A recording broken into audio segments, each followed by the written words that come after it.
Omar Brown-El. He's the Senior Director for the Center for Multicultural Initiatives for Oakland University. But I'm sitting here thinking, are you actually at the school right now, Omar, or are you at home? Good morning. Good morning. I am on campus in my office this morning. What's it like to be on campus? Does it feel good? Oh, it certainly does. This is a very familiar and comfortable place for me. I've been at the university for 18 years now. And so I feel very at home being on campus whenever I get a chance to get here. So have you had to teach or work remotely during the pandemic at any point in time?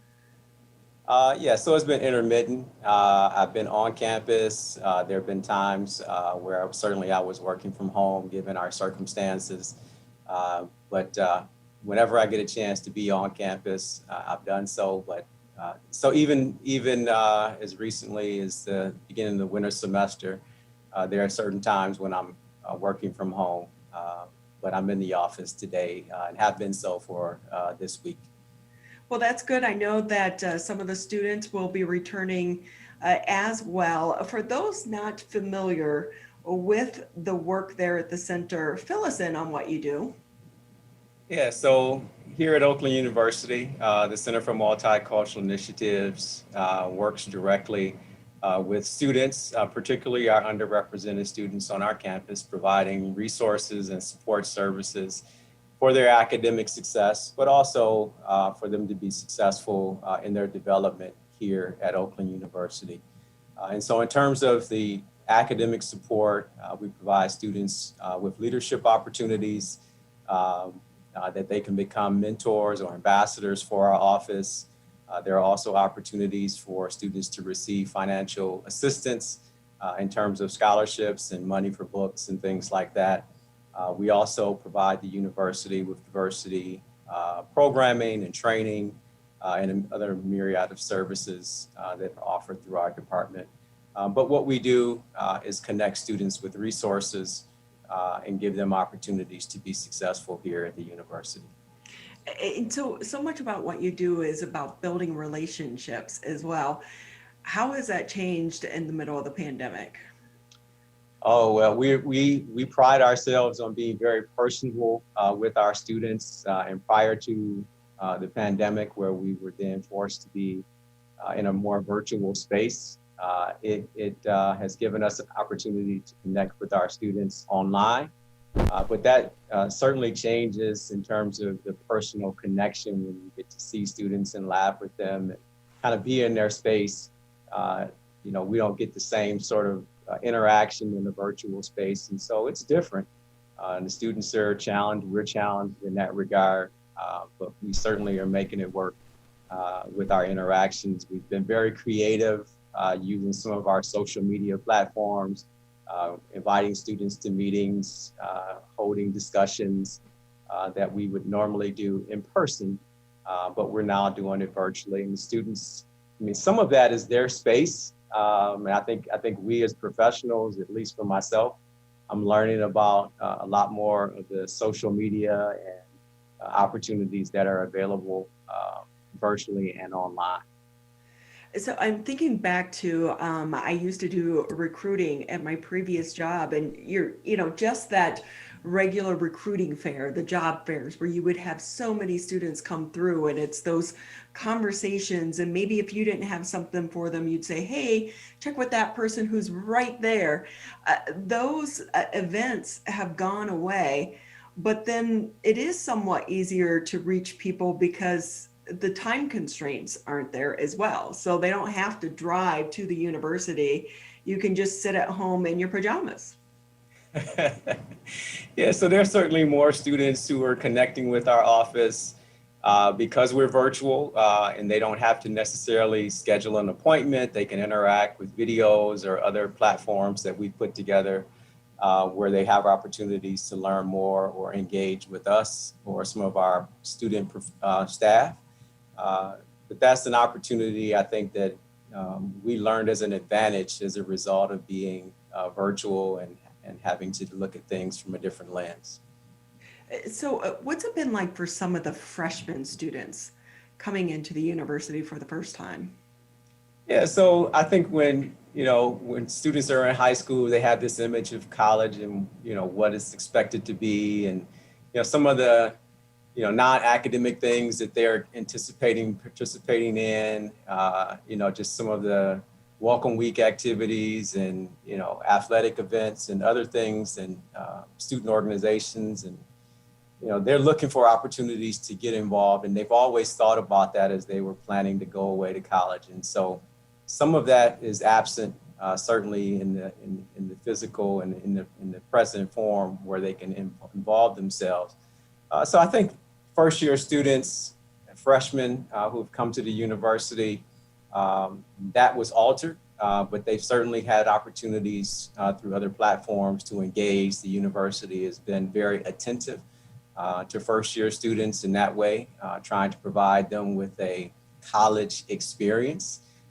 So that they can, say, my first year it was challenging. We were in a pandemic, but I was still able to get a college sense and a college feel during my first year. Yeah, so because so many of those situations have been removed and those organic opportunities to meet people and to find new friends and kind of get into that groove have gone away, do you find that your services are more needed or more valuable right now? Certainly, because I think students are looking for connections, right? And like you mentioned in that organic form where, we still have a number of students who are living on campus. And so they're getting some of that, but not that complete feel. And so certainly as we, program and look for ways to engage with students, we have that in the back of our minds as an opportunity to make their time here at the university one that is memorable, but one so that is also as organic and is giving them opportunities to connect with other students as well as with professionals on campus. So it has been a challenging time, and there are some students that are considering maybe not going to college right now until they can get back to that experience, or maybe they're deciding to live at home and live remotely. But there is also that discussion with the parents and the cost of college. But there are a lot of scholarships for students out there. Do you want to talk about some that are available through your program? Certainly. That's one of the ways that we, help students on campus is providing them with financial resources. And a scholarship is no better way to do that for students who need some additional assistance paying for the university expenses. And so we've set up programs for students who experience shortfalls in terms of paying for their university tuition and housing, that students can receive and apply for scholarships directly from our office. One in particular is our retention scholarship for students who need additional assistance.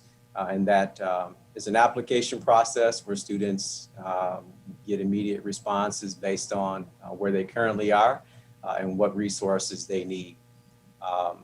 One additional scholarship that we're very proud of that we're getting ready to have a celebration this coming Monday is our Keeper of the Dream Scholarship, where students receive annually up to $5,000 scholarship for supporting sponsors in terms of their academic performance and their efforts to improve race relations on our campus. And so annually that scholarship is made available to students. And we, over the years, 29 years now, we've awarded well over 100 scholarships to deserving students at the university. And that money can be so needed right now because there are a lot of families that are struggling due to the pandemic. And with that, what advice would you give to students when they apply for some of these scholarships? And is there a limit to how many scholarships they can apply for? Well, I think that certainly their academic performance is one precursor. And so oftentimes scholarships are available to students based on their grade point average. But I also think their community involvement is equally as important, whether it's in their immediate community or the on-campus community, that adds some depth to their scholarship application. And so it's very competitive. There are multiple students who are looking for awards.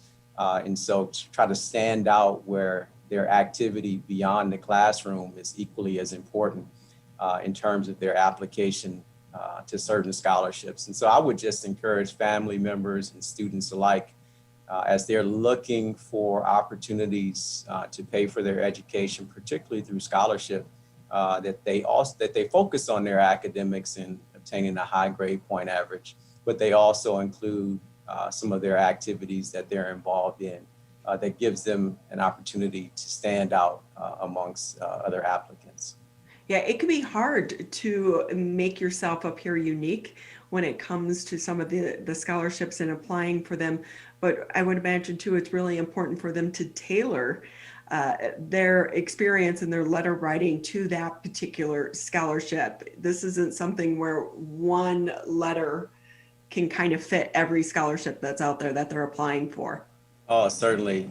You want to personalize it. You know, a cookie cutter approach doesn't necessarily make you stand out as a particular student. And so you want to personalize those messages. You know, if it's a certain area that they're emphasizing in the application process, you want to highlight, students want to highlight the areas that directly speak to diversity or their community involvement or their athletic performances or whatever it is that gives them a leg up in the application process. And that is really what I was explaining about just their non-academic performance and the things that they're involved in really highlights and separates them when they're in that application process. You're listening to 89.3 WBLD Orchard Lake, 88.1 WBFH Bloomfield Hills. With that, Omar, before we let you go, anything that we didn't touch on in the interview that you want to share? We're excited for our annual Keeper of the Dream Scholarship Award celebration event. We've hosted this event on Oakland University's campus for the past 28 years. This is the 29th annual, and we're planning to virtually celebrate on Monday, January 18th, with the premiere of our scholarship video at 11:30. And so we're hoping that folks would join us or at least view the video this year through an Oakland University YouTube channel. We're excited about it. There are a number of students who have received the award, and we're certainly looking forward to celebrating with them this upcoming Monday. Well, our congratulations to all of them, and also thank you for being so dedicated to the students. Thank you for having me.